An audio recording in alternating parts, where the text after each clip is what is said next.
Hello, everybody. This is JT Productions, and I decided I was going to do a little preview prediction of the Georgia Bulldogs. Gonna test this out, see if it sticks. If y'all want me to do more of these on different teams, just let me know in the comments. Georgia Bulldogs, after winning the national championship last season, lost a lot on defense, including Jordan Davis, N'Kobe Dean, and a lot of others, and especially Darian Kendrick, Lewis Seen, people like that. So, what do? Well, we have a lot of recruiting background since Kirby Smart's been here. We've not done much in recruiting besides lose a lot of guys like Jermaine Burton and Latavius Brini and people like that. So, instead of going back to the transfer portal, we have not done much. We have guys such as Chaz Chambliss and MJ Sherman, Dumas Johnson that could go into the role, and also Brian Davis, who was injured last season, so we'll see how they turn out. On the offense, we still have Stetson Bennett, who he should be serviceable. We have Carson Beck behind him, Brock Vandergriff. I doubt we'll see much of them besides garbage time unless Stetson just starts not doing well. Running back position, we have Kenny McIntosh, Kendall Milton, Dejon Edwards. Those are the main three I believe that we'll see this season. We also have the freshman Branson Robinson, whichever you say it. Wide receivers, we have Adonai Mitchell, we have Kyrus Jackson, we have Arian Smith, we have a bunch of young, good wide receivers. Tight ends are real star spot on offense, including Brock Bowers, the studded freshman, now sophomore. Eric Gilbert, who transferred here from LSU last year. We'll see a lot more. Saw him a lot in the spring game. Hopefully he replicates that on the football field come September. And Darnell Washington. Don't know if he's going to end up transferring. I don't think he will. Hopefully he doesn't. He's a great piece. He's good blocking, and he's a good receiver at that as well. Hopefully we get him more involved in the offense. Offensive line, we have some good studs like Amarius Mims, who decided to come back, Broderick Jones. We have, I think Warren McClendon's still here, and we still have Cedric Van Pran. And we have Tate Ratledge, who was injured in the Clemson game. He may end up starting on the offensive line again. Hopefully, if he does, he can help protect Stetson or whoever ends up starting. Our offense should be fine this year.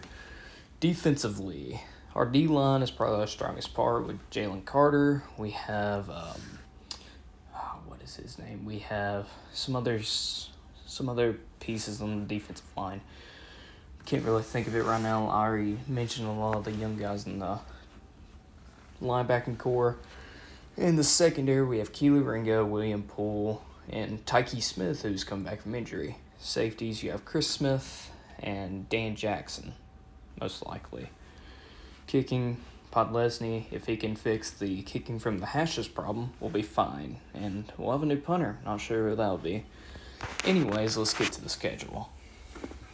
Week 1, we go to Atlanta and play Oregon, who most likely will be led by Bo Nix. Oregon has been a consistently 9-10 win team the past couple of years. However, they lost Mario Cristobal to Miami. Dan Lanning, our old defensive coordinator, will be their head coach now. I don't believe that they will beat a top 5 to top 3 team in their first game with Dan Lanning. I do think in the second quarter it's going to be pretty close just because of how our offense is run. However, I think in the second half we'll pull away and end up winning pretty big, probably 30-something to something in teens. Next game is Sanford. This is just a tune-up game for next week, which is going to be a pretty good game against South Carolina, hopefully. So, big win at home against Sanford. Next, at South Carolina. This is the first game that's going to be difficult. This could be a trap game just because of our defense not being really ready for the task at hand, maybe. Just because of the linebacking core. South Carolina has some good running backs, a very fast one, and I forget his name. I think his last name is Knight. I'm not sure. No, it's White. I'm blanking on his name. They get Spencer Rattler transferred in from Oklahoma. They have Josh Chavan and Jelani Bell, I think is his name. Some good pass catchers, and Austin Stogner coming in from Oklahoma as well. Their defense should be fine. I think Shane Beamer's going to do well this year. They definitely make a bowl game. But I think South Carolina, I think we get a win there as well. Next, we got another tune-up game against Kent State. I think we'll win big. I think we get a lot of playing time for the backups. Maybe Carson Beck, Vandergriff, and Stockton get a couple of snaps. Probably not many throwing for Brock and Gunner, but maybe we'll get to see some of Carson. Then we have at Missouri. I think Missouri's going to be one of the worst teams in the SEC this year, so I think we go up to Columbia and get a big win. Next, we have Auburn. Auburn, I don't think they're going to be that good this year. However, this game is usually very physical. I do think we'll win big, though. They have not really tested us since 2017. And even then, we got a rematch in the SEC championship. So I think we win big there. Next, we have Vanderbilt. This is going to be another big win, I believe, at home. Then we have our bye week going into the Florida game. This is a very interesting game. Florida, I think, is going to start out real tough, especially at the front of their schedule. I think they're a good team. I just think they're a couple of years out from being very competitive, especially in the SEC as a whole. I think it's close in the beginning, but I think Georgia wins in Jacksonville against the Gators. Next, we have Tennessee at home. This is going to be a trap game, most likely. Tennessee may even just have the one loss to Alabama at this point, if a loss at all, or if they have multiple losses. But Tennessee always gives us a tough time, even if it's just in the first half. With that tempo offense. By this point, I think our defense will be up to the task. I honestly think we'll win this game going to the next week. And we have another tough game at Mississippi State. Mississippi State,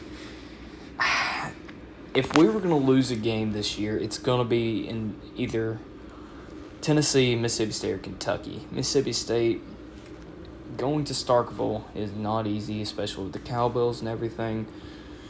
And I think the air raid is going to mess us up a little bit, especially with our linebacking core. I'm glad we get Mississippi State near the end of the season. I honestly do think we do win here just because of our defensive line and outside linebackers.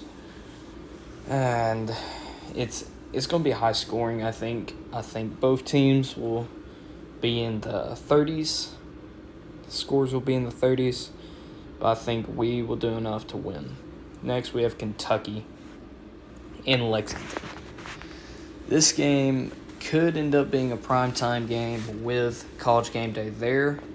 And if it is, it would be a great game to go to in Lexington. It may be very cold in November, but it'd be a good college football environment. I think we go up there. Kirby Smart has had Mark Stoops' number over the past few years. I think we go up there and get a win and move in 11-0 into Georgia Tech. And I think we host Georgia Tech. Yes, we host Georgia Tech, and I think we win big going into the SEC championship against whoever we end up playing. Thank you all for listening to my rant.